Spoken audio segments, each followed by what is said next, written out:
खुलुमबाय लोगोफोर नोंथांमोननि सिगाङाव आरोबाव आं दिनै दोंसे खन्थाइ लानानै फैबाय। खन्थाइनि मुंखौ दोननाय जादों गोदान सिमां। आसा खालामो नोंथांमोना खन्थाइखौ मोजां मोनगोन होननानै आरो खन्थाइखौ मोजां मोनोब्ला अन्नानै शेयार खालाम, लाइक खालाम आरो नोंथाङा जुदि भिडिअ गोदानब्ला अन्नानै चेनेलखौ साबस्क्राइब खालाम। आङो खन्थाइखौ आवरायनो थाखाय सिगांबाय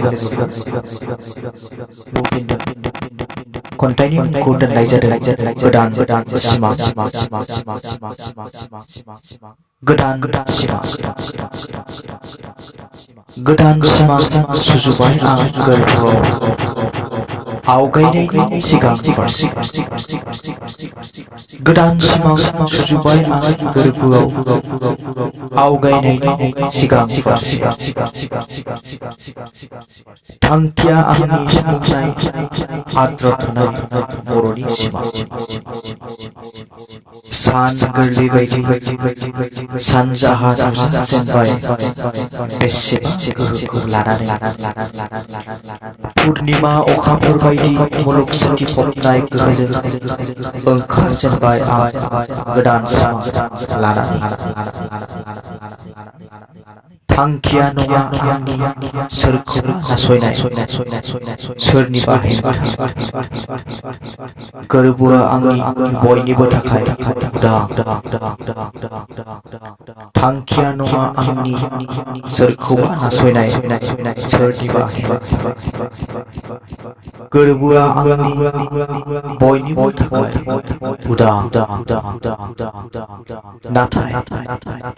नाथाय सुखुरा आंनि मेगन सिगाङाव बारग'नाय नङा। जेसेखि बारहुंखा, सार अन्थाइ, अखा दामब्रा फैयाथों मानो हानाय नङा आंखौ दबथायनो। मानोना गोरबोआ आंनि दाजानाय बिर जोहोलावफोरनि गोजा थैजों। जेसेखि बारहुंखा, सार अन्थाइ, अखा दामब्रा फैयाथों मानो हानाय नङा आंखौ दबथायनो। मानोना गोरबोआ आंनि दाजानाय बिर जोहोलावफोरनि गोजा थैजों। जोनोमगिरि आइनि अननायखौ नेवसिनानै आवगायबाय आं दिनै गोसो गोरबोआव लानानै आलादा सोरजिनायनि गोदान सिमां। जोनोमगिरि आइनि अननायखौ नेवसिनानै आवगायबाय आं दिनै गोसो गोरबोआव लानानै आलादा सोरजिनायनि गोदान सिमां। एसेनोसै गोजोन्थों। दिनैनि खन्थाइया बेखिनियानोमोन।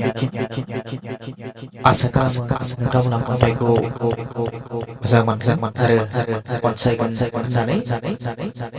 गोजोन्थों।